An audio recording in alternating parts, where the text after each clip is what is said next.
నమస్తే, welcome to Bhairav media. నేను మీ మహేష్. ఈరోజు ఏదైతే రీసెంట్ గా కాంట్రవర్సీ ఇష్యూ నడుస్తుందో కోవన్ మీద, దాని గురించి మాట్లాడడానికే మనతో పాటు ఈరోజు శ్రీహరి అన్న గారు ఉన్నారు. ఈ అన్న బాధ్యత వచ్చేసి రాష్ట్ర హ్యూమన్ రైట్స్ సెక్రటరీ అన్నమాట. సో అన్నతో అడిగి తెలుసుకుందాము. దీని మీద కొంతమంది ఒక కోవన్ కి సపోర్ట్ గా మాట్లాడుతున్నారు. సో బాలాజీ గారు ఎవరైతే దీన్ని ఎక్స్పోజ్ చేస్తూ దీన్ని బయటకు తీసుకొచ్చే ప్రయత్నం చేసే దాంట్లో చాలా మంది ఈ యొక్క బాలాజీ గౌడ్ కి అగేన్స్ట్ గా వీడియోస్ చేస్తున్నారు అనమాట కొంతమంది యూట్యూబర్స్. సో అన్న అడిగి తెలుసుకుందాం, అన్న స్పందన ఎట్లుంటది. అన్న నమస్తే అన్న. దీని మీద మీ స్పందన ఎట్లుంటది అన్న? ఇప్పుడు ఏదైతే ఇది దుష్ప్రచారం జరుగుతుందో కోవా మీద, దానికి సపోర్టివ్ గా, సో దీని మీద మీ స్పందన ఎట్లుంటది అన్న? ఈ కోవా బన్ అనేది వారు చెప్తా ఉన్నారు. అయితే మనం కూడా ఛానల్లో చూస్తున్నాము, సోషల్ మీడియాలో ఇప్పుడు చాలా ప్రచారం జరుగుతుంది. కోవా బన్ అనేది ₹10 అమ్ముతున్నారు అని చెప్పేసి బండ్లు తిరుగుతూ ఉన్నాయి. దీనికి సంబంధించి మరి మన సమ్మక్క సారక్క జాతరలో ఒక వ్యక్తి అమ్ముతున్నప్పుడు అక్కడ కొందరు జర్నలిస్టులు అక్కడ ప్రశ్నిస్తున్నట్టుగా కనబడడం జరిగింది. అయితే యాక్చువల్గా మనం ఏంటంటే ఈ కోవా బన్ అని చెప్పేసి అని చెప్తా ఉన్నారు. కానీ మళ్ళీ వేరే వేరే ఛానల్ చేస్తే కోవా బన్ కాదు, అది చక్కెర కలుపుతాం, రవ్వ కలుపుతాం అని చెప్తా ఉన్నారు. విషయం ఒకటే గుర్తుంచుకోవాల్సిన అంశం ఉన్నది ఏంటంటే, మీరు ఏది అమ్ముతున్నా కూడా దానికి సంబంధించిన క్వాలిటీ, తినే వస్తువు ఎవరు తయారు చేస్తున్నారు, దేంతో తయారు చేస్తున్నారు అనే విషయం ప్రతి ఒక్క ప్రజలకి, తినే యొక్క వ్యక్తికి తెలియాల్సిన అవసరం ఉంది. అదేవిధంగా ఈ కోవా బన్ అనే దానిపైన అంశం వస్తారు కంటే, కోవా బన్ కదా పేదోడు అనే ఒక సింపతి చూపెట్టే ప్రయత్నం చేస్తారు. ఇక్కడ ఒకటే గుర్తుంచుకోవాలా, పేదవాడా ఉన్నవాడా లేకుంటే పెద్ద హోటల్లా చిరుతిండి వ్యాపారుల అనే పక్కన పెడితే, ఏదైతే కేంద్రం 2006లో FSSAI అంటే ఫుడ్ సేఫ్టీ అథారిటీ అని యాక్ట్ ఆఫ్ ఇండియా అని ఉంటుంది. Food safety standards authority of India అని FSA సర్టిఫికేట్ 2006లో ఈ చట్టం తీసుకురావడం జరిగింది. ప్రజలు తినే వస్తువు, ప్రతి వస్తువు కూడా నాణ్యమైనదిగా ఉండాలి. దాని యొక్క చట్టబద్ధమైన ఎవరైతే వస్తువు తయారు చేస్తున్నారో దానికి కొన్ని పద్ధతులు ఇవ్వడం జరిగింది. ఆ పద్ధతుల ప్రకారమే మరి ప్రతి ఒక్క చిరు వ్యాపారి, తినుబండారాలకు సంబంధించిన వ్యాపారి ఎవరైనా సరే, అది పేదవాడు ఉన్నవాళ్ళని కాకుండా తినే వాళ్ళు అందరూ తింటారు కాబట్టి ఆ దాంట్లో కొన్ని పద్ధతులు అవలంబించాలి. చట్ట ప్రకారం కొన్ని చట్టాలకు సంబంధించిన కొన్ని ఏర్పాటు చేయాలి కాబట్టి దాని ప్రకారం పోవాలని చెప్పేసి చెప్తా ఉన్నాను. ఇప్పుడు ఇదే కోవన్ కి సంబంధించిన విషయంలో ఎవరైతే బాలాజీ గౌడ్ దీన్ని ఎక్స్పోజ్ చేసిరో, ఈయనకి మీరు సపోర్ట్ చేస్తారా అన్న? ఇప్పుడు ఎందుకంటే చాలా మంది ఈయన మీద ట్రోల్స్ చేస్తున్నారు అనమాట. సో ఈ యొక్క ఏదైతే బీజిఎం పెట్టేసి ఆ యొక్క కోవన్ అమ్ముకునే వ్యక్తికి సపోర్ట్ గా వీడియోస్ పెడతారు. కొంతమంది మాత్రం ఈయన ట్రోల్స్ విపరీతంగా చేస్తారు అనమాట. సో దీని మీద మీ స్పందన ఎట్లుంటుంది? అంటే దీనికి సపోర్ట్ గా మీరు మాట్లాడుతురా, లేదంటే ఎవరైతే యూట్యూబర్స్ ఈయన మీద అగైన్స్ చేస్తారో మీరు ఏం చెప్పాలనుకుంటున్నారు మొత్తానికి? ఇప్పుడు ఇక్కడ ఒకటేంటంటే, అంటే ఒక వ్యక్తిని తన యొక్క కుటుంబమో, తన ఇద్దరు ముగ్గురు పిల్లల కోసమో ఒక వ్యక్తి ఎటువంటి కల్తీ చేసినా తప్పు లేదు, మీరు సమర్థించాలనే విధంగా ఒక మూర్ఖపు ఆలోచనతో చాలా మంది కొన్ని ఛానళ్ళు చెప్పడం జరుగుతుంది. ఇది ఖచ్చితంగా ఒప్పుకోము, తప్పు. ఎందుకంటే ఈ ఛానల్ యొక్క వ్యక్తి, ఈ తేజస్వి మీడియా నుంచి ఎవరో ఒక బాలాజీ అనే వ్యక్తి ఈ యొక్క వ్యక్తిని ప్రశ్నించిండు. అంటే పేదవాళ్ళే కనబడతా ఉన్నారా, కార్పొరేట్ హోటల్ కనబడతా లేవా, పెద్ద పెద్ద హోటల్లో ఉంది కదా, మీరు వెళ్ళండి అని అడుగుతా ఉన్నారు. నేను ఒకటే చెప్తా ఉన్నా, చట్టము అందరికీ సమానమే, పేదవాడా ఉన్నవాడా అనేది ఎటువంటి సంబంధం లేదు. ఇక్కడ తన యొక్క దృష్టికి, ఆ యొక్క జర్నలిస్ట్ ఎవరైతే ఉన్నారో తన యొక్క దృష్టికి ఈ యొక్క కోవా బన్ వచ్చింది. అయితే ఇతని కంటే ముందే నేను చాలా రోజుల నుండి కోవా బన్కి సంబంధించి నేను చూస్తా ఉన్నా చాలా చోట్ల. అంటే ఈ బాలాజీ అనే వ్యక్తి కంటే ముందే చాలా సార్లు కోవా బన్ని చాలా చోట్ల బండ్లు ఆపి ఎలా తయారు చేస్తారు, కొన్ని బ్రెడ్లు వాసన వస్తున్నాయి, లేకుంటే కోవా వాసన వస్తుందని చెప్పేసి పట్టుకున్న సందర్భాలు చాలా ఉన్నాయి. మరి అట్లాంటప్పుడు ఇతను చేసింది కరెక్టా తప్ప అంటే 100% కరెక్టు. ఒక వ్యక్తి తన దృష్టికి వచ్చిన ఏదైతే కోవా బన్ ఉందో అందులో వాసన వస్తుంది, ఆ బ్రెడ్ లో పురుగు వచ్చినట్టుగా చూపెట్టిన వీడియో ఉంది. క్లియర్ గా పురుగు వచ్చింది బ్రెడ్ లో అని చూపెడుతుంటే, అది కాకుండా కేవలం ఇతన్ని ఆపడానికి గల కారణాలు ఏంటి అని చెప్పేసి కొందరు మీడియా ఛానల్ వాళ్ళు అడుగుతా ఉన్నారు. నేను ఒకటే అడుగుతా ఉన్నా, ఎవరైతే ఆ యొక్క సమ్మక్క సారక్క జాతరలో వెళ్తున్నారో ఈ యొక్క వ్యక్తి చాలా పేదోడు, పాపము, అతనికి ఈ విధంగా అన్యాయం చేయొద్దు కదా, మీరు చిన్న వ్యాపారులు మీరు పడతారా అని అడుగుతా ఉన్నారు. నేను ప్రజలందరికీ అడుగుతా ఉన్నా, ఒకటే చెప్తా ఉన్నా, ఎవరైతే ఏదైతే సమ్మక్క సారక్క జాతర 10 రోజులు జరిగిందో ఆ అమ్మవారి యొక్క జాతరలో లక్షల మంది ప్రజలు వస్తున్న తరుణంలో ప్రధానంగా 90%, 80 నుంచి 90% వచ్చేది కూడా బడుగు బలహీన వర్గాలు, SC, ST, BC, ఆదివాసీ, మా గిరిజన సోదరులు అక్కడ వస్తూ ఉంటారు. అట్లాంటి టైంలో ఈ యొక్క వ్యక్తి ఎక్కడ శ్రీశైలం అతను కర్నూలు జిల్లా నుంచి వచ్చాడు. మీరు ఒకటే చెప్తా ఉన్నా, ప్రజలకు కూడా చెప్తున్నా, కర్నూలు జిల్లా నుంచి మేడారము 600 కిలోమీటర్ల దూరం అండి. 600 కిలోమీటర్లు అప్ అండ్ డౌన్ దాదాపు 1000-1200 రూపాయలు ఖర్చు పెట్టి టోల్ గేట్లు ఉంటాయి. ఇంత ఖర్చు పెట్టుకొని అతను 10 రోజులు వ్యాపారం చేయడానికి వచ్చినా అని చెప్తుంటే, మరి ఇంత దూరం వచ్చి కేవలం 10 రూపాయలకు అమ్ముతుండంటే ఇందులో మతలబ్ ఏంది? ఒక్కసారి ఆలోచన చేయాల్సిన అవసరం ఉంది కదా. కోవా అనేది ఎట్లా తయారవుతుంది అని చెప్పేసి మీరు ఎవరిని అడిగా చెప్తారండి. 1 లీటర్ పాలకి ఒక 150 నుంచి 200 గ్రాములు కోవా తయారవుతాయండి 1 లీటర్ పాలకి. దాంట్లో ఆ యొక్క ఖర్చు కూలి ఉంటది కదా, అసలు ఆ వ్యక్తి కష్టం దాన్ని చేయడానికి. 100 లీటర్ల పాలు రోజుకు మరిగించినా కూడా ఒక 1000 లీటర్లు మరిగిస్తే దాని నుంచి తయారయ్యేది 10 నుంచి 15-20 కిలోలే. మరి 10 నుంచి 15-20 కిలోల గోవా బను ఈ రోజు హైదరాబాద్ వ్యాప్తంగా, తెలంగాణ వ్యాప్తంగా, ఆంధ్రప్రదేశ్ తిప్పుతారంటే ఎట్లా సాధ్యమవుతుంది? అంటే అది కల్తీ లేదని అంటారా? ఆ కల్తీ 100% కల్తీ ఉంది. నిజమైన కోవా, నిజమైన పాలు ఉంటే పాలు ఎంత చిక్కగా ఉంటే అంత మంచి కోవా తయారవుతుంది. కాబట్టి ఇది కోవా కాదు, కల్తీ. నేనేమంటున్నా అంటే అతను పేదవాడు అంటారు. అతనికి పేదవాడి వల్ల వాళ్ళకి 2 పిల్లలు, 4 పిల్లలు ఉండొచ్చు. కానీ ఆ యొక్క జాతరలో వచ్చిన వందల వేల మంది, లక్షల మంది ఎవరైతే ప్రజలు ఉన్నారో ఆ బ్రెడ్ ఒకరు తిని గనక ఎంతమంది పిల్లలకు జరిగిండవచ్చు? మీరు కనిపించిందని చాలా మంది అడుగుతూ ఉన్నారు. కనిపించడం పక్కన పెడితే దాని ద్వారా ఎంత నష్టం జరుగుతుంది? మీరు చెప్తుంది కోవా బన్ను, కానీ మీరు చెప్పే రెసిపీ మాత్రం కోవాలో లేదు కదా.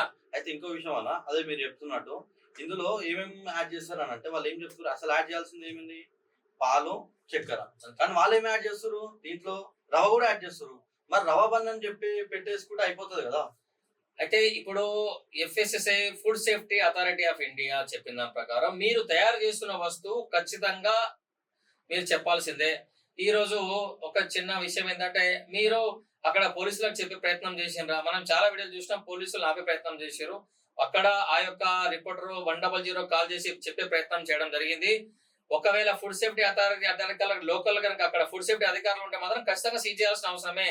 క్లియర్ గా నేను ఒకటే చెప్తా ఉన్నా, చట్టబద్ధమైన అంశాలు ఆహార భద్రత చట్టము, food safety authority of India act ప్రకారము తినే తిండి, తినే వస్తువు అది శుద్ధిగా ఉండాలా. మనం ఏం తింటున్నామో మనకు తెలియాల్సిన అవసరం ఉంది.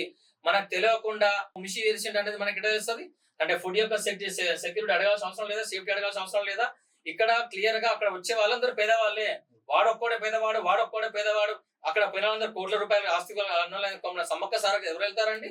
కోట్ల రూపాయల ఆస్తులు ఉన్న వెళ్ళిండ్రా? కేవలం పేదవాళ్ళు కదా, నా ఆదివాసి గిరిజన బిడ్డలు కదా, నా SC/ST బిడ్డలు కదా. వాళ్ళ పిల్లల ఆరోగ్యం ఖరాబ్ అయితే, వాళ్ళ పిల్లల ఆరోగ్యం చెడిపోతే వాళ్ళ ట్రీట్మెంట్ చేసిన డబ్బులు ఎవరు ఇవ్వాలి? వీడు ఇవ్వసొత్తా? వాడు ఒక్కడి కోసం 1000 మంది ప్రాణాలు తీసుకున్నారా? ఇంకో విషయం అన్న, ఎవరైతే ఈ యొక్క టోల్స్ చేస్తున్నారో అందరు కార్లలో, మంచి బంగాళాల, AC రూమ్లలో కూర్చొని చేస్తున్నారు అన్న. సో వాళ్ళ పిల్లలు మాత్రం ఈ యొక్క కోవని తినరు. కేవలం అక్కడ వచ్చేటువంటి గిరిజన బిడ్డలు, SC/ST BC బిడ్డలే తినాలా? మరి కేవలం ఈ SC/ST బిడ్డలు నాశనం అవ్వాలనే వీళ్ళొక ఆలోచన. సో దీని మీద మీరు ఎట్లా స్పందిస్తారు? ఇప్పుడు నేను చూస్తున్న సంబంధించి కొన్ని ఛానళ్ళు, ప్రముఖమైన ఛానల్ అని చెప్పుకుంటారు, కనీసం సిగ్గుండాలే మీకు ఛానల్ మాట్లాడడానికి. అరే మీరు ఏం మాట్లాడుతున్నారు అర్థమవుతున్నదా? అరే చట్టాలకు సంబంధించిన అంశంలో చట్టాలను తుంగలు తొక్కి ఒక్కడు కోసం అంటే ఆ ఒక్కడు ఉగ్రవాదిగా మారచ్చు, ఆ ఒక్కడు ఇట్లాంటి దాంట్లో కల్తీ చేయొచ్చా? అంటే వాడి కుటుంబం కోసం వాడు ఏం చేసినా వాళ్ళని సింపతి చూపెడతారా? ఏ ఒక్కడి కోసం, ప్రజలకు ఒకటే మాట్లాడుతా ఉన్నా, ఒక్కడి కోసం 1000 మందిని బలి చేయడం అనేది చట్టం కూడా ఒప్పుకోదు. 1000 మంది కోసం ఒక్కడు ఇబ్బంది అయినా పర్లేదు, కానీ ఈ విధంగా ప్రజలు మాత్రం ట్రోల్ కొందరు చెప్తా ఉన్నా.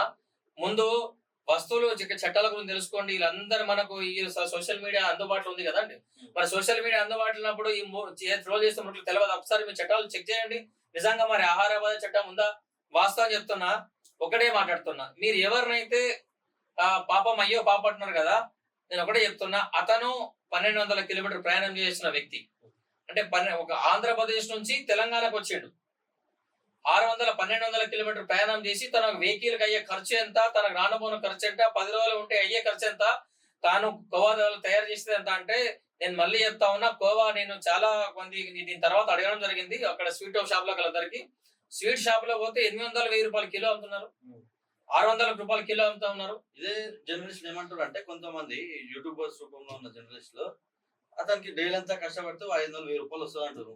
మీరు చెప్పిన లెక్కల ప్రకారం చూస్తే అతనికి అసలు లాభమే రావట్లేదు. ఎందుకంటే 1200 కిలోమీటర్లు మొత్తం రానుపోను టోల్ గేట్లు, డీజిల్, ఆ యొక్క కూలి పని ఇవన్నీ లెక్కేసుకుంటే అసలు ఆ 1000 రూపాయలు కూడా అంటే మొత్తం లాస్ ఉంది కదా. సో ఇది ఇక్కడే కుట్ర అర్థమవుతుంది. ఇక్కడ వాళ్ళు ఏమంటున్నాడు అంటే అతను మీరు కల్తీ చేస్తున్నారు అనేది క్లియర్ గా అర్థమవుతుంది. ఇక్కడ విషయం ఏంటంటే నేను నిన్న ఒక పోస్ట్ సోషల్ మీడియాలో ఈ ఏపీ కాంగ్రెస్ 2 అనేది ఉంది. అందులో ఏమి ఇచ్చారంటే వాళ్ళ తండ్రి మాట్లాడుతున్న వీడియో ఉందండి. ఆ వీడియోలో ఏముందంటే మేము రోజుకు 500 రూపాయలు సంపాదించుకునే వాళ్ళము, ఇలా మాకు రోజుకు ఇంత కష్టపడితే 500 రూపాయలు సంపాదించుకుంటాం. నేను మళ్ళీ చెప్తున్నా, నేను కాదు, మధ్యలో ఎవరో చెప్పింది కాదు, స్వయంగా ఆ యొక్క వలి అనే ఎవరైతే వ్యక్తి ఉన్నాడో వాళ్ళ తండ్రి చెప్పిన మాట.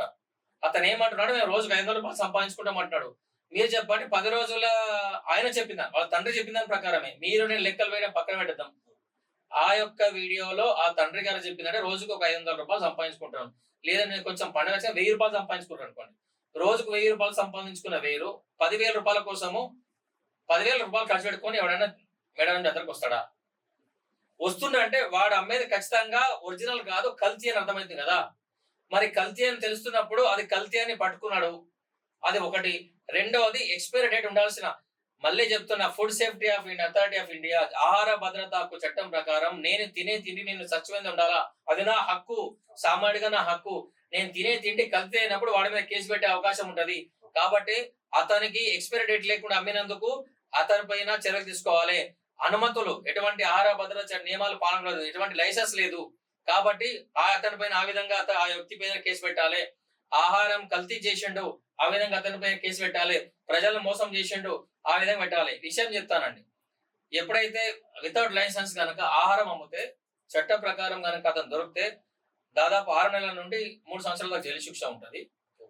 అదే విధంగా ఒకవేళ అతను తినే ఆహారం కల్తీ అయినప్పుడు, అంటే మిస్ బ్రాండెడ్ అంటారు దాన్ని, బ్రాండ్ కాకుండా మిస్ బ్రాండెడ్ అయినప్పుడు, ఎక్స్పైరీ డేట్ లేనప్పుడు అతనికి 3 లక్షల నుంచి 5 లక్షల రూపాయలు పెనాల్టీ ఇస్తారండి.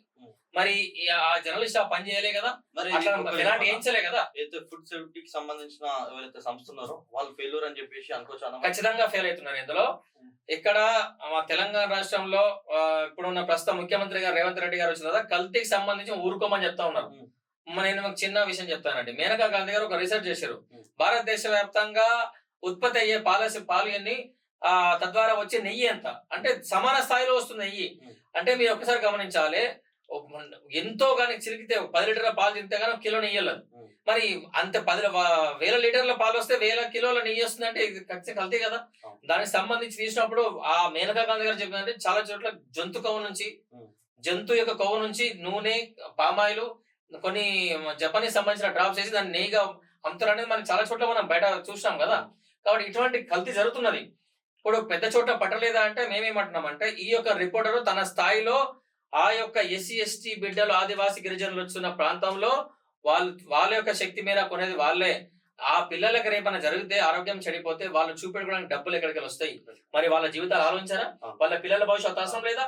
ఇక్కడ ఏమైతుంది, మేడారం జాతరకు పోయినాము నా పిల్లగాడికి ఇట్లా అయింది, మేడారం జాతరకు పోయినాక మా పిల్లకి ఇట్లా అయింది, మేడారం జాతర, కానీ వాళ్ళు తిన్నది అక్కడ అయింది కల్తీ కోవా బన్. ఆ కల్తీ కోవా బన్ తర్వాత వీడు ఆరోగ్యం చెడిపోతే ఏమంటారంటే మేడారం జాతరకు పోతే ఇట్లా అయిందని చెప్తారు. అంటే మా దేవుల మీద నింద వేయడానికి మీరు చేసేది. నేనేమంటున్నానంటే హక్కు అందరికి ఉండే, జీవించే హక్కు అందరికి ఉన్నది. మీరు ఎవరైనా వ్యాపారం ఎక్కడైనా చేసుకోవచ్చు, ఎటువంటి ఇబ్బందులు లేవు. కానీ దానికి సంబంధించిన చట్టాలు ఉన్నాయి, దాన్ని ఖచ్చితంగా పాటించాలని చెప్పేసి మా తెలుపుతాం. ఇంకోటన్నా, ఈయన బాలాజీ గౌడ్ ఎవరైతే దీని మీద స్పందించారో అన్న, ఆయనకి ఏమంటారు అంటే, చిన్నోని మీద ఇంద్రా నీ చిన్నోని పొట్ట కొడుతున్నావు, నీకు దమ్ము ధైర్యం ఉంటే పెద్దోని దగ్గర హోటల్స్ దగ్గరికి వెళ్ళాలంటారు. మరి వాళ్ళు ఎందుకు పోట్లే పెద్ద పెద్ద హోటల్స్ దగ్గరికి, కేవలం ఈయననే ఎందుకు వాళ్ళు పోరా మరి? సో దీని మీద మీరు ఎట్లా స్పందిస్తారన్న? ఇప్పుడు చేతగాని మీడియా, డబ్బులు తీసుకొని మాట్లాడే మీడియా వాళ్ళు ఇప్పుడు ఎవరైతే స్పందిస్తున్నారో ఈ ఛానల్ వాళ్ళందరూ కూడా డబ్బులు తీసుకొని మాట్లాడే ప్రయత్నం చేస్తా ఉన్నారు. ఈ డబ్బులు తీసుకొని మాట్లాడే వాళ్ళు ఇట్లానే మాట్లాడతారు. నేను ఒకటే మాట్లాడుతున్నా క్లియర్ గా, నేను పేరు తొలి వెలుగులో నేను వీడియో చూసిన రఘు గారికి ఒకటే స్వయంగా డైరెక్ట్ గా మాట్లాడుతున్నా. మొన్నటి వరకు మీరు నక్సలైట్లను రాడికల్స్ వెనకేసుకొచ్చిండ్రు, మీ మీద NIA దాడులు, మీరు ఏం పని చేశారు తెలుసా? దేశద్రోహం కింద మేము కేసు పెట్టాలా మీ మీద. అసలు అక్కడ సెంట్రల్ గవర్నమెంట్ ఏదైతే వాళ్ళు లక్షణాలు లొంగిపోమని చెప్పేసి మీకు సమానమైన మీకు చట్టాలు మీకు కల్పిస్తాము, రక్షణ కల్పిస్తాము, మీ మీద రివార్డ్ మీకు అందరికి ఇస్తాము, మీకు అన్ని రివార్డులు ఇస్తాం, మీరు లొంగిపోండి, ఈ తీవ్రవాదం వద్దు, ఈ చంపడాలు వద్దు అని చెప్పేసి సెంట్రల్ గవర్నమెంట్ ఆర్డర్స్ ఇస్తే ఆ సెంట్రల్ గవర్నమెంట్ వ్యతిరేకంగా మాట్లాడిన వ్యక్తి తొలివేలుగు రఘు గారు. తొలివేలుగు రఘు గారు ఏం చేస్తున్నారంటే డైవర్ట్ గా లైవ్ లో వాళ్ళు ఎటువంటి వెపన్లు తీసుకుపోతున్నారు, ఎటువంటి ఆయుధాలు వాడుతున్నారు, ఏ రూట్ నుంచి గుట్టెక్కుతున్నారు, ఏ ఊరు నుంచి గుట్టెక్కుతున్నారు, ఏ ఊరు నుంచి ఎంటర్ అవుతున్నారు, ఎంత మంది ఉన్నారు, ఇది లైవ్. దయచేసి ఒకటే అడుగుతున్నా, సెంట్రల్ గవర్నమెంట్ ఇతని మీద ఖచ్చితంగా ఎన్ఐఏ వాళ్ళు ఖచ్చితంగా దృష్టి సారించాలి. కాదు, ఈ లైవ్ ఏవైతే లైవ్ టెలికాస్ట్ ఉందో ఆయన యూట్యూబ్ ఛానల్లో ఉన్నది, ఆ లైవ్ టెలికాస్ట్ పట్టుకొని అతని మీద కేసు పెట్టాలి. ఎందుకంటే ఈ రోజు మళ్ళీ ఆ రోజు నక్సలైట్లకు వ్యతిరేకంగా దేశద్రోహం పాల్పడితే ఎన్ఐఏ వచ్చి మారిన తర్వాత ఆ విషయంలో ఆయన తగ్గిండు. హిట్మా లాంటి వ్యక్తి ఎంతమంది పోలీసులను పొట్టబెట్టుకున్నారంటే, అంటే ఆ పోలీసులకి భార్య పిల్లలు తల్లి తండ్రులు ఎవరు లేరా? హిట్మా ఒక్కడే మనిషి ఏ విధంగా టెర్రరిస్ట్లకు సపోర్ట్ చేస్తారు? ఇది పద్ధతి కాదు కదా. నేనేమంటున్నానంటే, 100 మంది కోసం ఒకడు చచ్చినా తప్పలేదు, కానీ ఒకడి కోసం 100 మంది 1000 మంది చచ్చిపోతామంటే ఉరుకునేది లేదు, చట్టం ఒప్పుకోదు. నేనేమంటున్నా అంటే, చట్టబద్ధంగా మిమ్మల్ని మీరు 100 మంది 1000 మందిని చంపిన వాళ్ళలో లొంగిపోయిన వాళ్ళలో చాలా పెద్ద పెద్ద నాయకులు ఉన్నారు. ఆ లొంగిపోయిన నాయకులందరికీ కూడా మరి వాళ్ళు మర్యాద గౌరవం కల్పించారు కదా. మరి సెంట్రల్ గవర్నమెంట్ వాళ్ళకు అన్ని రకాల అన్ని పోలీసులను పిలిచి వాళ్ళ ఆయుధాలు ఇచ్చిన తర్వాత వాళ్ళకు ఏమైతే ఇవాళ ఇచ్చారు కదా, మరి ఇతను ఎందుకు లొంగిపోలేదు? ఎంతమందిని చంపాలనుకుంటున్నారు? నేను ఒకటే అడుగుతా ఉన్నా. నక్సలైట్కైనా భార్య పిల్లలు తల్లిదండ్రులు ఉంటారు, అదేవిధంగా పోలీసులకు ఆర్మీలో ఉన్నకు సిఆర్పిఎఫ్ కావచ్చు, వీళ్ళు బిఎస్ఎఫ్ అందరు కూడా భార్య పిల్లలు ఉంటారు. చట్టం అందరికి సమానమే, సంసారం అందరికి సంసారం ఉంది, అందరికి పిల్లలు ఉన్నారు. అట్లాంటిది ఒక వ్యక్తులకి సపోర్ట్ చేసే వ్యక్తి ఈ తొలివేలుగు రవి, ఈ రఘు గారు. ఈరోజు తొలివేలుగు రఘు గారు ఏం చేస్తున్నారంటే, అయితే అయిండొచ్చు, ఇప్పుడు కోవా కాదనుకుందాం బై, అది కల్తీ, అది రవ్వతో తయారు చేసింది, దాంతో మీకేమైతుంది? పెద్ద పెద్ద హోటల్లో మరి నీకు చేత కదా, నీకు చేత కాదా? భయం అవుతుందా? డబ్బులు తీసుకొని అమ్ముడిపై మాట్లాడే నువ్వు మాట్లాడుతున్నావు అయ్యాలా? అరే నువ్వు ఏం మాట్లాడు అర్థమవుతుందా? క్లియర్ గా. అంటే నువ్వు ఏం చెప్తున్నావు? ఆ రోజు రాడికల్ కు సపోర్ట్ చేస్తూ నక్సలైట్ సపోర్ట్ చేస్తూ కేంద్ర ప్రభుత్వానికి కించపరిచి ఎన్ఐ రాగానే మూసుకొని కూర్చున్నావు. ఆహార భద్రత చట్టాన్ని ఉల్లంఘించమని చెప్తున్నావు నువ్వు. సెంట్రల్ గవర్నమెంట్ ఏర్పాటు చేసిన ఆహార భద్రత చట్టాన్ని ఉల్లంఘించమని ఇతను చెప్తున్నాడు. ఇంకో విధంగా ఈ విధంగా అతని యొక్క ఛానల్ కి సంబంధించిన వ్యక్తి సెక్రటరీ ముందట అడిగారు, మీరేం చెప్తారు? కోవా ఎంతో తయారైతుంది? స్పష్టంగా కోవా అనేది పాలు లేదా చక్కెర కలిపి తయారు చేస్తారు, ఇంతే. కానీ అతను ఏం చెప్తున్నాడు? రఘు గారి యొక్క యాంకర్ ఎవరైతే ఉన్నారో అతను వెళ్ళి అడిగినప్పుడు క్లియర్, మేము రవ్వ చక్కెర పాలు కలిపి మేము తయారు చేస్తామంటున్నాడు. రవ్వ కలిపితే అది కోవా కాదు, అది రవ్వ బన్ అవుతుంది. క్లియర్ కదా. వాళ్ళ దాంట్లోనే కదా, మరి వాళ్ళు చెప్పిండు కదా. మరి అదే విధంగా ఇదే రఘు గారు ఏమంటారు, వాళ్ళకు చట్టాలు వర్తించే ఒకరికి మేము టార్గెట్ చేస్తున్నారు, ఇంకో టార్గెట్ అనేది కాదండి. మీ దృష్టికి తీసుకొచ్చినప్పుడు వాళ్ళ దృష్టికి తీసుకున్నప్పుడు వాళ్ళు తీసారు. నేను ఒకటే అడుగుతా ఉన్నా, తొలివేలుగు రఘుకు ఆహార భద్రత చట్టాలని ఉల్లంఘించమని మీరు మీ మీడియా ఛానల్ ద్వారా చెప్తున్నారా? చెప్తుంటే మీరు దీనికి సమాధానం చెప్పాలా? ఆ కోబాను ఎవరైతే అమ్ముతారో సెక్రటరీ దగ్గర వాళ్ళకి సంబంధించిన యాంకర్ ఏమడిగిందంటే, ఈ పాలు ఎక్కడి నుంచి వస్తాయంటే, మాకు శ్రీశైలం నుంచి డైలీ ఇక్కడ నుంచి ట్రాన్స్పోర్ట్ అవుతారు. అంటే శ్రీశైలం నుంచి ఇక్కడికి డైలీ రానికి ఎంత ఖర్చు అవుతుందా? పాల ఖర్చు. ఆ పాలు తీసుకొచ్చి ఇక్కడ కోవా చేస్తారు. ఆ కోవా కూడా దేంతో చేస్తారు? రవ్వతో చేస్తారు. రవ్వ కోబాను అని పెట్టుకోవచ్చు కదా. సో దీని మీద మీ ఆన్సర్ ఏంటి? నేను అదే చెప్తా ఉన్నా. ఆహార భద్రత చట్టం ప్రకారము మీరు ఏదైతే వస్తువు అమ్ముతారో ఆ వస్తువుకి అదే పేరు పెట్టాలి. ఇది కోవా బన్ కాదు, రవా బన్. రవా బన్ అని చెప్తున్నప్పుడు ఆ రవా బన్ లో కూడా మీరు ఏం కలుపుతున్నారు అంటే, నేను నిన్న ఒక వీడియో చూసిన, నంద్యాలలో బ్రెడ్ పాలకోవాలో ఏదో మందు కలుపుతున్నాడనే ఉద్దేశంతో అతన్ని అడ్డుకున్న యువకులు. శనివారం ఉదయం నంద్యాల జిల్లా ఆలగడ్డ తాలూకా అహోబిలంలో పాలకోవా బ్రెడ్ అమ్ముతుండగా ఆ పాలకోవాలో ఏదో మందు కనిపించిందని అక్కడున్న యువకులు అతన్ని అడ్డుకుని, మా కళ్ళ ముందు పాలకోవా బ్రెడ్లో వేయమని అది అడిగి, పాలకోవాలో ఏంటి ఇవి ఇలా ఉన్నాయని అడగగా అతను మాట్లాడలేకపోయాడు. దీంతో గ్రామస్తులు పిల్లలకు మర్లు మందు కలిపి ఇస్తుండటంతో పోలీసులకు సమాచారం అందించారు.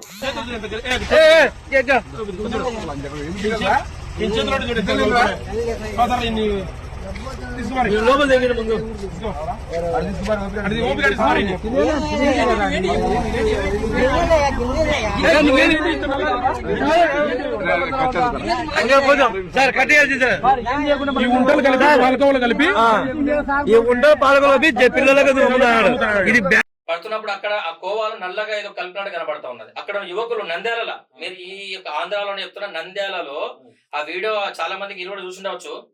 ఆ కొందరు నాయకులు వచ్చి మాట్లాడారు కదా, వాళ్ళు కూడా చూసిండవచ్చు. అక్కడ నంద్యాల దొరికింది. ఆంధ్రప్రదేశ్ లో దగ్గరలో నంద్యాలలోనే ఆ కోవాలో ఆ యొక్క నల్లగా మందు, అది మరుగు మందు అని చెప్తూ ఇంకా వదిలే పోలీసులకు అప్పచెప్పారు. వాడు భయపడుతుండంట. మీరు ఒకటి చెప్పండి, అమ్మేవాడు ఆహారం అమ్మేవాడు వాడు నిజాయితీగా చేస్తే ఎందుకు భయపడతాడు? 10 మంది వచ్చినా 100 మంది వచ్చినా భయపడాడు. ఎందుకంటే వాడు నిజాయితీ ఉంటది. మనం చాలా మంది కొన్ని వీడియోలు చూస్తాం, ఇదే ఇన్స్టా ఇన్ఫ్లుయెన్స్ చాలా మంది వీడియోలు పెడుతుంటారు. నిజాయితీగా ఒక చెత్త కుండీలో బంగారం అమ్మితే తిరిగి ఇచ్చిన సంఘటనలు దొరికి చూసినాం మనం. బస్సులో పైసలు మర్చిపోతే తిరిగి పైసలు డబ్బులు ఇచ్చిన సందర్భాలు చూస్తున్నాం. మరి వాళ్ళందరూ కూడా పేదవాళ్ళే కదా, ఒక పూట ఉద్యోగం ఒక భార్య పిల్లలు పనిచేసుకునే వాళ్ళు కదా. మరి వాళ్ళ దగ్గర ఎందుకు నిజాయితీ, వాళ్ళెందుకు భయపడతలేరు? వాళ్ళు నిజాయితీ భక్తులు కదా. మరి ఇక్కడ ఎందుకు వస్తుంది నిజాయితీ, ఎందుకు వస్తున్నది? నేను ఒకటి చెప్తా ఉన్నా, ఆహార భద్రత చట్టాన్ని ఉల్లంఘిస్తే వీళ్ళ మీదే కాదు సమర్థించే వాళ్ళ మీద కేసు పెట్టాలా? అయితే కొంతమంది యూట్యూబర్స్ చెప్పినా కదా, మీకు దమ్ము ధైర్యం ఉంటే ఎవరైతే బాలాజీ గౌడ్ గారు ఎవరైతే దీని మీద రియాక్ట్ అయ్యారో, దమ్ము ధైర్యం ఉంటే దారుసలాం దగ్గరికి వెళ్ళి అడగాల, ఇదే ప్రశ్న చార్మినార్ దగ్గరికి వెళ్ళి అడగాల, లేదా క్షమాపణ చెప్పాలి, లేదంటే నేను ఈ ఉద్యమాన్ని కొనసాగిస్తా అని చెప్పేసి కొంతమంది యూట్యూబర్స్ ఎవరైతే బాలాజీ గారు రియాక్ట్ అయ్యారో ఆయన మీద ఈ విధంగా మాట్లాడుతారు. దీని మీద మీ స్పందన ఏందన్నా? ఇప్పుడు ఒక రిపోర్టర్ ఎట్లా ఉండాలంటే చాలా సంయమనంతో మాట్లాడాలా, పద్ధతిగా మాట్లాడాలా. సరే ఆ వ్యక్తికి కొంచెం మాట్లాడిండు అనుకోండి, అతను బయట చెప్పే పెట్టలేదు. మరి మీరే భాష మాట్లాడుతున్నారు, అతన్ని నా ముందర ఉంటే కొడతా అంటావా? అంటే నువ్వు నీకేమైనా సంబంధాలు ఉన్నాయా ఎస్డిపిఐ పిఎఫ్ఐ తోని? కాళోజీ శ్రీనివాస్, నీకేమైనా పిఎఫ్ఐ తో సంబంధాలు ఉన్నాయా అడుగుతా ఉన్నా. మీరు ఏ భాష మాట్లాడుతున్నారు, ఏ భాష వాడుతున్నారు? మీ ఒక్క ఛానల్ ద్వారా ఇంకో ఛానల్ ఇజ్జతపోతుందా? ఫస్ట్ మీరు చేయబట్టి ఇజ్జతపోతుంది. దేశానికి ఈ యొక్క ప్రజలకు మీ వల్లనే ప్రాణాంతకం ఉన్నది. ఈ రోజు ఎవడైతే మీరు పాపం అని మాట్లాడుతూ ఉన్నారో ఆ పాపం అనే వ్యక్తికి మీరు చూసి ఉండవచ్చు, ఎస్డిపిఐ యొక్క నాయకుడు అతను ఒక స్టేట్మెంట్ ఇచ్చాడు. నేను చూసిన సర్ప్రైజ్ అయిపోయినా. అతను ఏమంటాడంటే దమ్ముంటేరా అని చెప్పేసి రెచ్చగొడుతున్నాడు. ఆ రెచ్చగొట్టే వ్యక్తికి మీకేమైనా సంబంధాలు? ఆయన ఎవరు అంటే ఎస్డిపిఐ. అంటే ఎస్డిపిఐ నేను చూసిన, అంటే నేను అది ఒక లాస్ట్ టైం కొన్ని న్యూస్ ఛానల్ వచ్చినాయి. న్యూస్ ఛానల్ అంటే పాపులర్ ఫ్రంట్ ఆఫ్ ఇండియా అనే ఒక ఉగ్రవాద సంస్థ.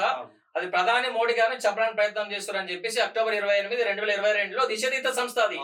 అయితే అప్పుడు కొందరు రాజకీయ నాయకులు ఈ ఎస్డిపిఐ కూడా సంబంధం ఉంది అని చెప్పేసి, ఆ జెండాలు సేమ్ ఉన్నాయి, వాళ్ళ ఉద్దేశాలు సేమ్ ఉన్నాయి అని అప్పుడు అన్నారు.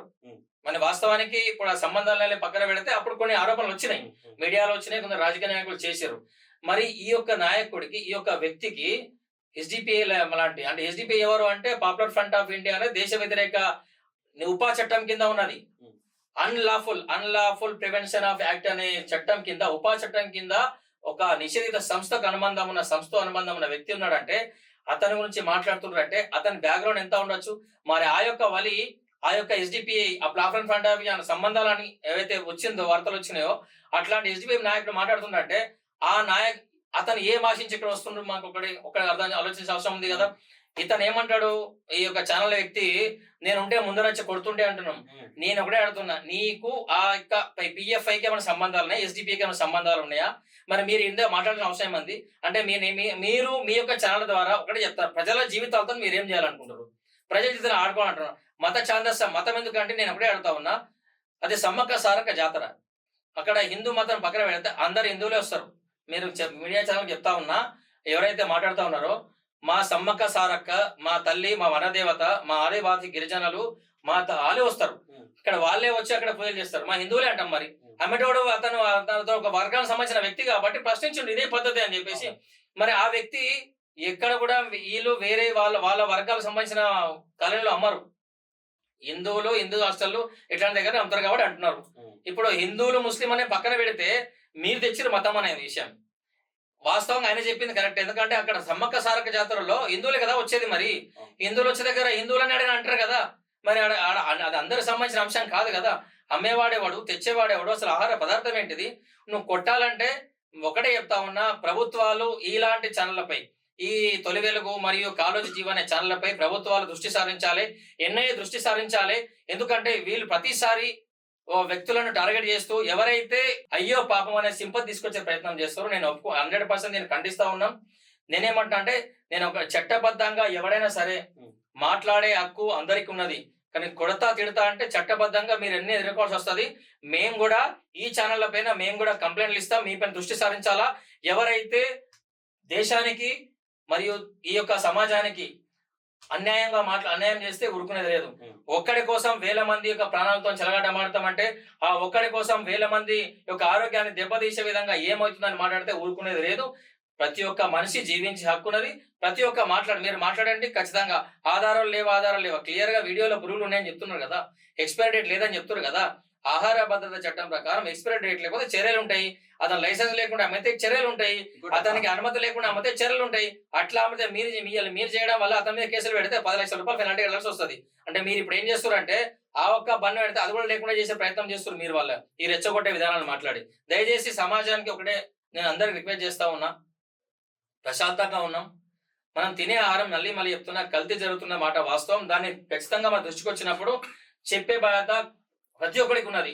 దానికి అంటగడుతుర్రా అంటే కొన్ని సందర్భాలు వస్తే కొందరు వాళ్ళ మరి మీరు ఒకటే చెప్తున్నా కాలోజీ టీవీ మత ఛాందస్సం అని చెప్పినావు కదా.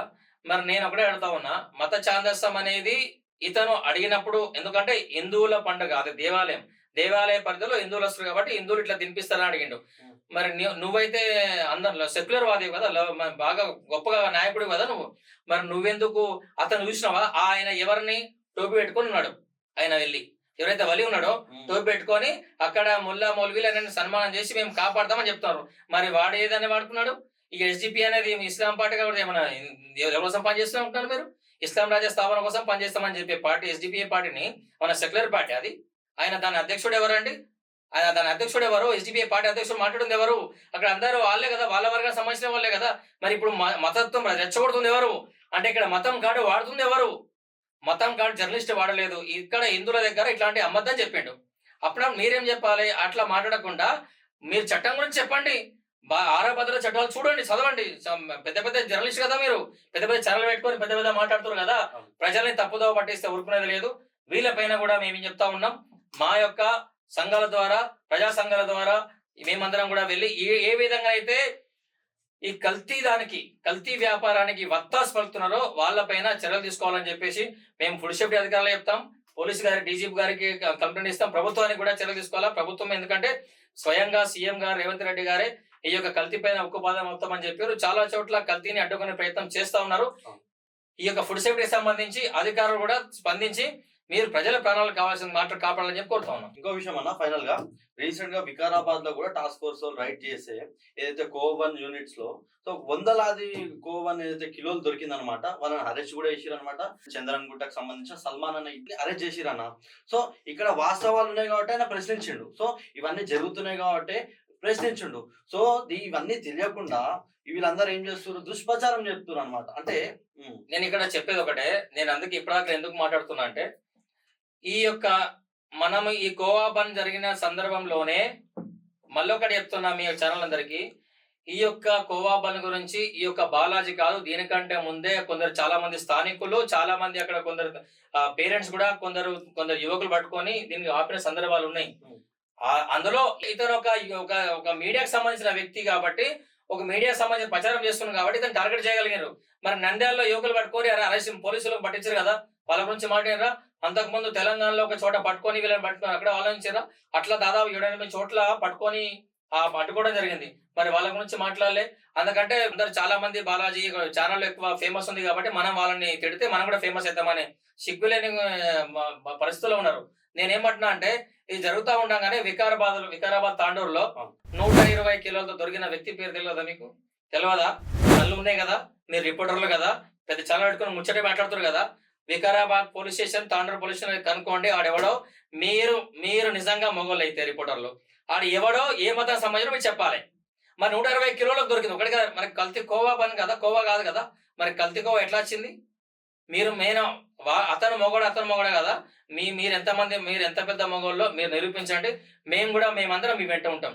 తొలి వెలుగు రఘు గారికి మాట్లాడుతున్నాం, కాలోజీ టీవీ శ్రీనివాస్ గారికి మాట్లాడుతున్నాం, సంతోష్ గారికి మాట్లాడుతున్నాం. బాగా నేను మాట్లాడుతున్నా. నేను ఇడిసేపెట్టేది లేదు అంటాం కదా, నేను కూడా ఇడిసేపెట్టేది లేదు. సంతోష్ గారు ఇక నుండి మేము మీ వెంట పడతాం. మరి మీరు ఎవరు వెనకబడుతున్నారు, ఏం చేస్తున్నారు, మరి మీ ప్రయత్నాలు ఏంటిది?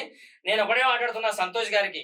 అదేవిధంగా కాలోజీ శ్రీనివాస్ గారు, మీరు తొలిగల రఘు గారు, దయచేసి నేను చెప్పేది ఒకటే, ఎవరైతే చిన్న పిల్లలు మైనర్ పిల్లల్ని కూర్చుండబెట్టి వాళ్ళు ముద్దులాడుతుండే వీడియోలు తీసుకొని ట్రోల్ చేసే సిగ్గులేని బతుకున్నాయి కదా, ఆ యూట్యూబర్లు ఎవరో మీరు బయటపెట్టాలా. ఆ ఫోక్సో కేసులు ఎవరి మీద వాళ్ళు బయటపెట్టాలి. సజ్జనర్ గారు స్పందించారు. అక్కడ ఆర్టీసీ ఎండీగా ఉన్నా కూడా ఆయన సజ్జనార్ గారు ఈ రోజు మా లక్కీగా ఇక్కడ సజ్జనార్ గారే మా హైదరాబాద్ కమిషనర్ గా ఉన్నారు కాబట్టి మేము వారికి కంప్లైంట్ ఖచ్చితంగా ఇస్తాం. ఆ ఛానళ్ల పైన వదిలిపెట్టేది లేదు. ఇట్లాంటి దేశద్రోహ ఛానళ్ళు, ఈ యొక్క సమాజాన్ని ద్రోహంగా ఛానళ్ళు ఇలా మా పిల్లలని తప్పుదో పట్టించే విధంగా ఎట్లయితే ఏవైతే ఇంటర్వ్యూ చేస్తున్నారో ఇట్లాంటి ఛానళ్ల పైన చర్యలు తీసుకునే విధంగా మేము ముందుకెళ్తాం. మిమ్మల్ని వదిలిపెట్టేది లేదు. సమాజ హితం కోసం పనిచేయండి తప్ప సమాజం కోసం ప్రజల కోసం ప్రశ్నించేమని మేము ట్రోల్ చేసి ఇబ్బంది పెడతామంటే ఎవడు ఊకుంటాడు? హక్కు, అందరికి హక్కు ఉంది. మీకు ప్రశ్నించే హక్కు ఎంత ఉందో సామాన్య వ్యక్తులుగా మాకు మేము తినే తిండి, నేను తినేది నా పిల్లలు పెట్టేది సరైన తిండి ఉండాలి. కాబట్టి మేము ఖచ్చితంగా చెప్తున్నామండి, మీరందరూ ఛానల్ ద్వారా అందరూ ఒకటి మేము అడిగేది ఒకటే, దయచేసి ఇలాంటి ఛానల్లో ఎవరైనా కూడా అది రిపోర్ట్ కొట్టండి, వాడు పక్కన పెట్టేసి తప్ప ఇలా నమ్మద్దు. అన్న మీరు సంతోష్ అనే పేరు తీసిరు కదా, అయితే సోకాల్ యూట్యూబర్ ఉండో, సో ఆయన అయితే పని చేస్తుండో శివశక్తుల దగ్గరికి వెళ్ళి వాళ్ళని, సో వాళ్ళు మూఢనమ్మకాలు సరే దానికి యాక్సెప్ట్ అన్న, ఏదైతే పని చేస్తుండో గుడ్. ఏవైతే రీసెంట్ గా నిజామాబాద్ లకు సంబంధించిన ఒక ఇష్యూ మీద కూడా ఫైట్ చేసింది, దాని గుడ్. మరి ఈ యొక్క ఎవరైతే మౌలానాలు వాటర్లు ఉమ్మేసి ముఖం మీద కొట్టి తాయెత్తులు కట్టి, సో ఎన్ని దర్గాలు ఉన్నాయన్న, దీని మీద ఎందుకు స్పందించట్లేడు ఈ యొక్క సంతోష్? అయితే ఇక్కడ ఒక్కటి విషయంలో సంతోష్ గారికి ఈ యొక్క విషయంలో నేను మెచ్చుకుంటా. అంటే అక్కడ జరిగిన మూఢనమ్మకాలను చెప్పాడు. హిందూ ధర్మంలో మూఢనమ్మకాలు ఎవరు మేము నమ్మ మూఢనమ్మకాలని. నమ్మకం ఉండాలి, ఎవడి మతాన్ని వాడు గౌరవించాలి, అది హక్కు. రాజ్యాంగం నేను హిందూ అయినప్పుడు నేను హిందూనని చెప్పుకునే హక్కు నాకు ఇచ్చింది. ముస్లిం అనే హక్కు ఇచ్చింది. ప్రతి ఒక్కరు క్రిస్టియన్ హక్కు ఇచ్చింది. ఎవరి మతాలని వాళ్ళు గౌరవించాలి, అందరం మనం కలిసిమెలిసి ఉండాలి. ఇది భారతదేశం, ఇది మన ప్రజాతంత్ర దేశం, ఇది లౌకిక దేశం. కాబట్టి ఈ దేశంలో మనం అందరం కలిసి ఉండాలి. అట్లాంటి వాటిలో ప్రజలకు ఇబ్బందికరంగా ప్రజలని మోసం చేసే కుట్రలు చేస్తే అది ఆయన సంతోష్ గారు ఎవరు తెచ్చారో దాన్ని ఒప్పుకుంటాం. కొందరు మధ్య దగ్గర నీళ్ళు చల్లుతారు రూమ్ మరి అక్కడ పోయి ప్రశ్నిస్తలేవు ఎందుకు అంటే ధైర్యం లేదా నీకు? నేను ఒకటే మాట్లాడుతున్నా, మరి దీనికి ఎందుకు మాట్లాడవు, దీని గురించి ఎందుకు మాట్లాడవు? మాట్లాడితే అన్ని వైపులా మాట్లాడు. నేను ఒకటే ఎప్పుడు చెప్తాను, అందరికీ జీవించే హక్కు ఉంది, అన్ని మతాలు సమానంగా ఎవరి బతుకు వాళ్ళు బతకాల్సిందే. కానీ ఒక మతాన్ని కించపరిచే విధంగా మూఢనమ్మకాలు వస్తే మాత్రం ఏ మతమైనా దాన్ని మనం ఎండగడాల్సిందే. దాంట్లో చేస్తాం. ఈరోజు శివసత్తులు వచ్చినాయి, ఇవి వచ్చినాయి, ఇవి కూడా అన్ని కూడా మా ఎస్సీ ఎస్టీ బీసీలు వస్తాయి. కాబట్టి ఇక్కడ అందరికి అట్లా వచ్చినప్పుడు కొన్ని నమ్మకాలు ఉంటాయి, నమ్మకాలు ఉంటాయి. కానీ ఇట్లాంటి మూఢనమ్మకాలు వస్తే జ్యోతి గారిని ఎండగట్టడం తప్పలేదు. కానీ ఇట్ ద సేమ్ టైం ఏవైతే కొన్ని మిశ్రణీళ్ళు ప్రజలను తప్పుదో పెట్టే విధంగా మత మార్పులు చేసే విధంగా ప్రయత్నం చేస్తారో అది తప్పు. భారత రాజ్యాంగం ప్రకారము తలవ పెట్టి మత మార్పిడులు కానీ ఇట్లా తప్పులు చేయొద్దు. మరి యూట్యూబర్లు మాట్లాడుతున్నారా? ఒక్కడు మాట్లాడాడు. ఎందుకంటే వాళ్ళు మాట్లాడితే వీళ్ళ సంగతి ఏందో వీళ్ళకి ఏమైతే తెలుసు వాళ్ళకు. అదే విధంగా ఈ రోజు వేరే ఒక మస్జిద్ దగ్గర వెళ్తారు, అక్కడ దర్గా చల్లుతుంటే వాళ్ళు వీళ్ళు మాట్లాడారు. ఎందుకంటే ఒక మొక్క మీద ఇటు చదివితే మరి మొక్క మీద వస్తే పోతుందా అని ఎందుకు మాట్లాడతలేరు అంటే అక్కడ పోతే సంతరిల్లండి. కాబట్టి నేనేమంటున్నా అంటే ఈ విధంగా ఒక మతానికి టార్గెట్ చేయాల్సిన అవసరం లేదు. మేము ఏ మతాన్ని టార్గెట్ చేయట్లేదు. నేను ఇప్పటివరకు మాట్లాడేది ఒకటే, మీరు మీడియా ద్వారా సమాజానికి హితమైన పని చేయండి తప్ప ఇబ్బందికర ప్రయత్నాలు చేస్తే మాత్రం ఊరుకునేది లేదు అన్న. ఫైనల్ గానా ఇక ఈ యొక్క ఎస్డిపిఐ ఎవరైతే వాళ్ళు బెదిరింపిస్తున్నారు వాళ్ళకి ఏం చెప్పాలనుకుంటున్నారో, వాళ్ళే ఈ యొక్క కోబన్ మాఫియా నడిపిస్తున్నారని మీరు అనుకుంటున్నారా? ఏమని చెప్పాలనుకుంటున్నారు? ఖచ్చితంగా మాకు అర్థమైంది ఏంటంటే, ఇప్పుడు ఈ కోబన్ అతను మొన్న కూడా ఈ తొలి వెలుగులోనే చూసినా, అది కూడా నేను తొలి వెలుగు సంబంధించిన ఫాలో అప్ చేస్తా ఉంటే అందులో కూడా ఏంటంటే అతని మీరు ఎక్కడ నుంచి చూస్తారంటే ఆత్మ గురించి తీసుకొస్తారంట. ఆత్మ గురించి కోవా తీసుకురానికి ఎందుకు రవ్వ చక్కెర పాలు కలుపుతున్నావు కదా, దొరుకుతాయి కదా ఇడా. వాడు ఏమంటాడు, 70 గేదెలతో ఎన్ని తయారైతాయి? కాబట్టి ఇవన్నీ తప్పు. దీని వెనక మాకు కుట్ర ఉందని మాకు అర్థమవుతుంది. ఈ కుట్రను బయట పెట్టే ప్రయత్నం చేసినందుకు వీళ్ళకి పేంత మంటలేసిపోయింది. అసలు అర్థమైతే అరే కుట్ర బయటపడ్డది కదా, ఇలా మనం ఎస్సీ ఎస్టీ బిడ్డల్ని నాశనం చేయాలనుకున్నాం, మరి మేము చేయకపోతాం కదా, ఇలా బయట పెట్టండి మన కుళ్ళుంటే దయచేసి మానుకోండి. ప్రజల హితం కోసం పనిచేయండి. ప్రజల ప్రాణంతో చెలగాటం అంటే ఎవడైనా సరే ఊరుకునేది లేదని సందర్భంగా తెలియజేస్తున్నారు. థ్యాంక్ యూ అన్న. సో చూసిరు కదా శ్రీహరి అన్న వారి మాటల్లో ఎన్ని నిజాలు చెప్పిరో. కోబన్ మాఫియా వెనకాల ఉన్న ఎవరైతే ఉగ్రవాద సంస్థలు ఉన్నారో అనేది చాలా స్పష్టంగా చెప్పారు. సో ఎవ్వరు కూడా ఈ యొక్క కోబన్ తినకండి. కోబన్ కాదు, అది రవబన్. సో వాళ్ళు రవబన్ అని పెట్టుకుంటే వాళ్ళకి దందా నడవదని చెప్పేసి కోబన్ అని చెప్పేసి పెట్టుకొని సో ఈ యొక్క దందా మాఫియా నడిపిస్తున్నారు. సో నేను ప్రజలందరికీ ఒకటే చెప్పాలనుకుంటున్నా, బైకాట్ కోబన్. సో ఈ యొక్క నినాదం ప్రజల్లోకి వెళ్ళాలి. మన ప్రజల్ని మనమే కాపాడుకోవాలి. సో ఎవరైతే దుష్ప్రచారం చేస్తున్నారో వాళ్ళని తిప్పికొట్టే ప్రయత్నం చేస్తారని సెలవు తీసుకుంటున్నా.